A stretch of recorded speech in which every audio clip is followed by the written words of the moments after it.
This is Raythe from Raythe Reign. I'm an author of serialized gay romance fiction.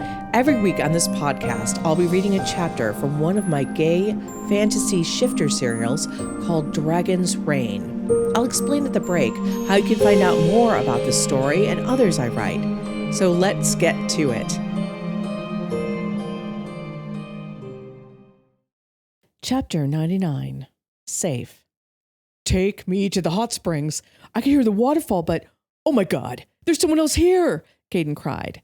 He abruptly stepped behind Valerius as a woman in black pants and a sleeveless white shirt came out of the building to the right.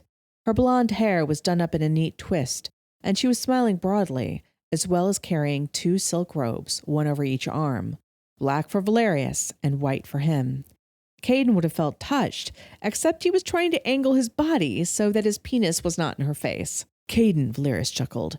You were naked on television. This is Celestine. She's the major domo of Valinor, not a stranger. Yep, I got that, but still, Caden hissed. I'm sure she doesn't want to see this. He gestured to his front and Valerius snorted. She's seen this for over a decade. Valerius pointed to his cock. So I don't think yours will bother her. Indeed not, Celestine said in a deep voice with some kind of Nordic accent. You are both quite well made. Even without being interested in men such as yourselves, you are pretty as pictures. Caden let out a cough laugh of embarrassment as he took the white silk robe from her. That was when he noticed the faint flicker of nightshine in her eyes. You're a shifter. I am, King Caden, she said with a half bow, before she straightened and turned towards Valerius. She helped him with his robe. Caden had been clutching his in the front of his genitalia. Is it rude to ask what kind? I'm just curious. Caden flashed what he hoped was a dazzling and friendly smile. Falcon, she said as she stepped back from Valerius to regard them both. Falcon shifter, cool. I've only met raven shifters, Caden admitted. My dad's an attorney and... Yes, I know, she interrupted, but not rudely, but to be efficient. Of course you know. You're the major domo here, so you would know. Caden found himself babbling. Oh, and please just call me Caden.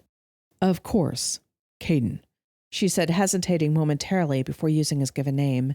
He had an idea that Celestine was a formal person, from the way she held herself, very erect, to the crisp way she spoke, all indicated an extreme level of control. Valerius took the robe out of Caden's hands, which caused Caden to swing around so his backside was to Celestine. Celestine is a tracker and a hunter. She was the one to locate the base that was here, Valerius said as he helped Caden get on the robe. Caden craned his head over his shoulder to see her.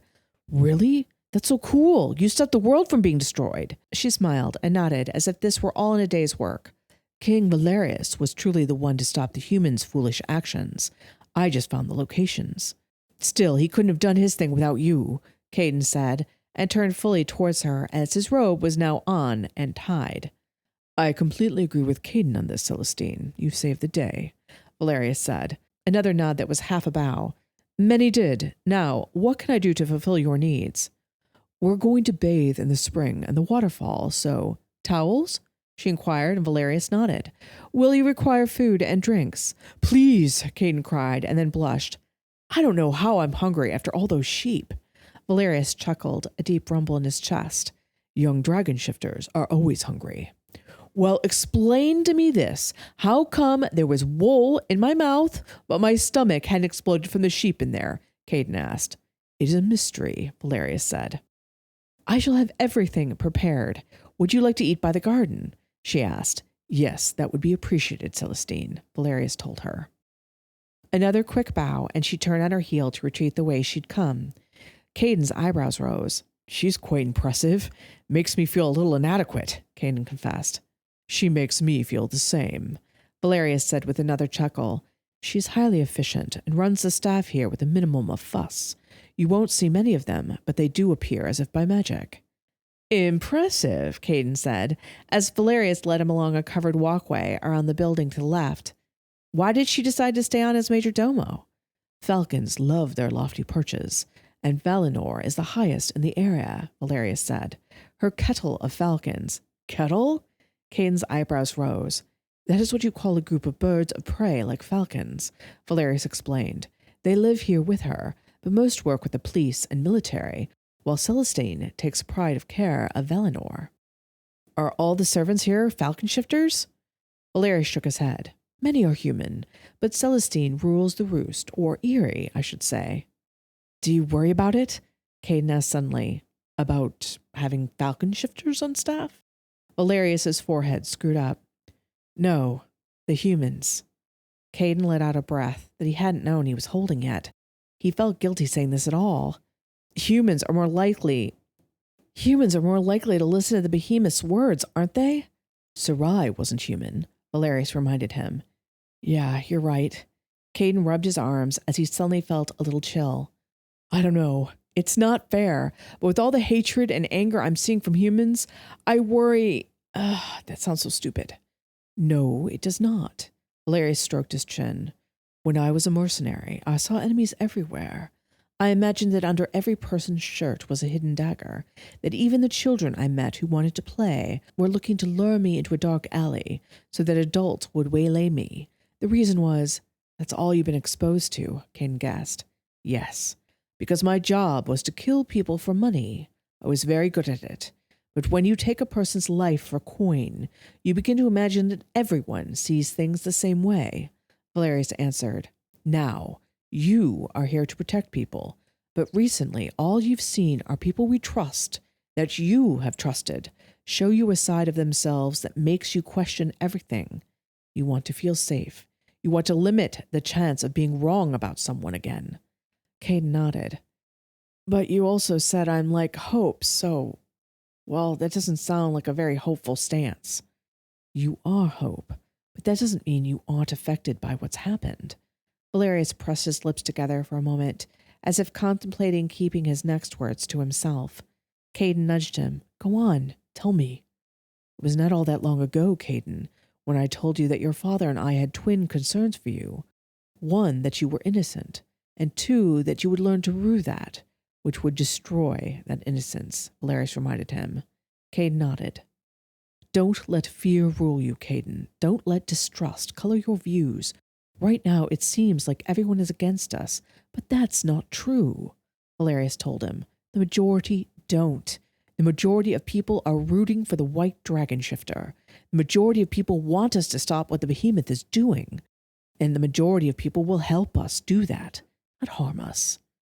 Caden considered what Valerius had said. You know, I think Valinor makes you the hopeful one between us. Here I feel freer than at Highreach, though I love it there best of all, Valerius told him. I also think Raziel just likes being higher up. The two of them laughed, even as their dragon spirits slept on, completely unaware of the teasing. As they rounded the corner of the building that appeared to Caden to be all curving windows, with lots of comfy-looking chairs facing out of said windows, the sound of the waterfall grew louder, and then he saw it. About 50 feet away, there was a gray stone cliff that was terraced into several levels. Water plunged into 3 pools before it fell into a final pool at the house's level, before running off in a lazy stream underneath the structure.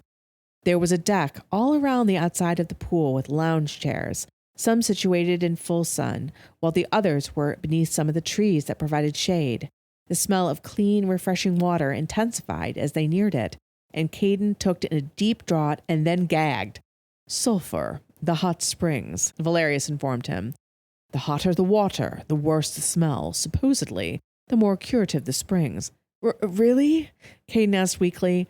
No wonder Celestine didn't suggest eating by the pool. Quite right, but don't worry, you will get used to it, and you'll be too busy enjoying the heat to mind.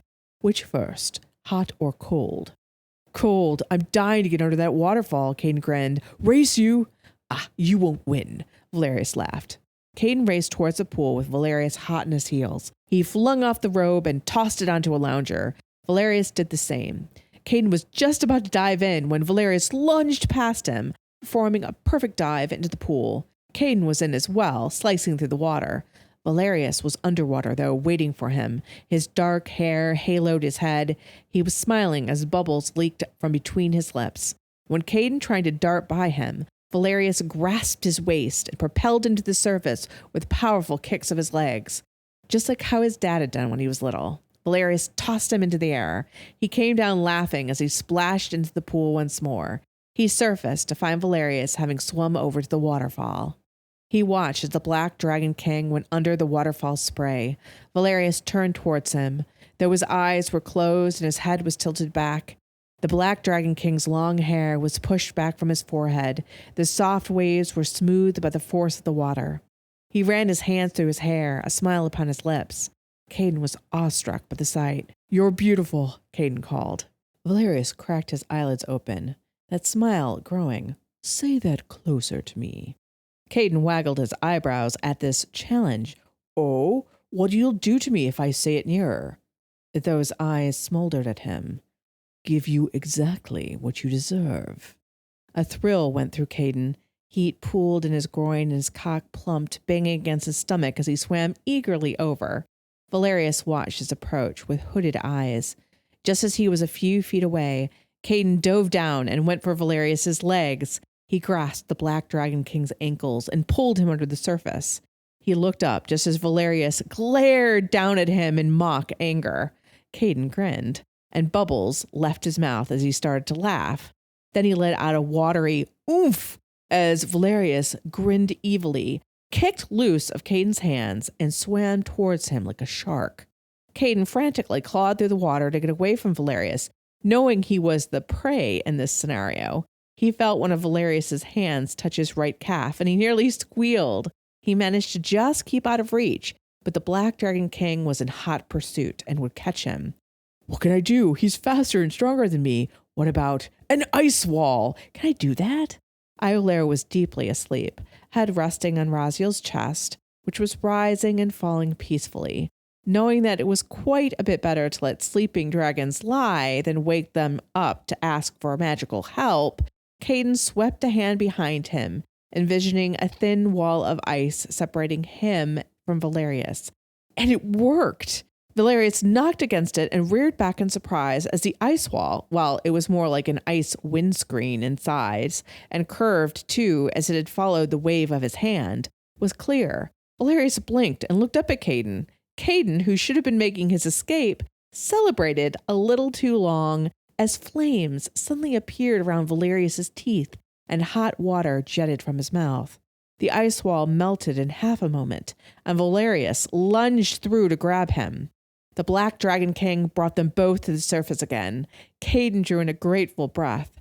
They'd been underwater a long time, and he'd felt like he could have stayed under far longer. But still, it was good to breathe fresh air. That was until he scented sulfur again from the hot springs. Valerius kissed his wrinkled nose. "You did say I would stop smelling it," Caden said. "In time." Valerius leaned in, eyes alight with an almost devilish glee. His voice dropped. "I will have to distract you until you do." And the surface of the water turned to a solid sheet of ice from one end of the pool to the other, and even climbed up the waterfall. But just as quickly, a wave of amazing heat swept over the pool, and all the ice was gone. The pool steamed as if it were the hot springs. Caden collapsed against Valerius. His left cheek rested on one of the Black Dragon King's shoulders. All he could hear for a long moment was his heartbeat and breathing. Even the roar of the waterfall was completely muted. Valerius kissed Caden's wet hair. He hummed and squeezed Valerius even as his limbs once more became useless. Caden was truly boneless. His eyes were mere slits. He was going to let them close completely when he caught sight of something on the two nearest loungers. There were towels that hadn't been there before. "Valerius," Caden rumbled. "Celestine brought our towels, yes," Valerius chuckled. "When we were not going to notice so that we could still have them when we needed them," Valerius said. "Eagle eyes, that one," Caden said with muffled laughter. "A falcon's eyes," Valerius corrected with a chuckle. Valerius slowly paddled them out into the middle of the still warm pool, cradling Caden against his body. The safety that he hadn't realized he wanted so much was suddenly right there. He was safe in Valerius's arms, and that was all that mattered. I hope you're enjoying Dragon's Reign so far. Dragon's Reign is free for you to enjoy, but not free for us to make. There is a whole team working with me for audio editing, artwork, graphic design, and custom music. Most YouTube channels and podcasts have sponsors and take ads, but because of the kind of content we make, we can't run ads or get sponsors. Instead, we have other ways you can support me and the team behind this gay romance audiobook. One easy way is to buy or borrow my books from Amazon. They are all gay romance set in alternative worlds with vampires, shifters, and other magical beings. You may not know that even if you borrow books with your Kindle Unlimited subscription at Amazon, they are free for you, but they still earn us money. The books are published under the name Ex Aratare, which actually means Raythe in Romanian. And if you love audiobooks, you can get professionally narrated versions of every one of my books on audible.com. The link to my author page is in the description below, as well as to the first book of the series I think you'll really like. Thank you so much for your support. People like you enable me and the team to keep writing these stories of gay romance, magic, monsters, and true love, and producing this very fun podcast for everyone. Thank you.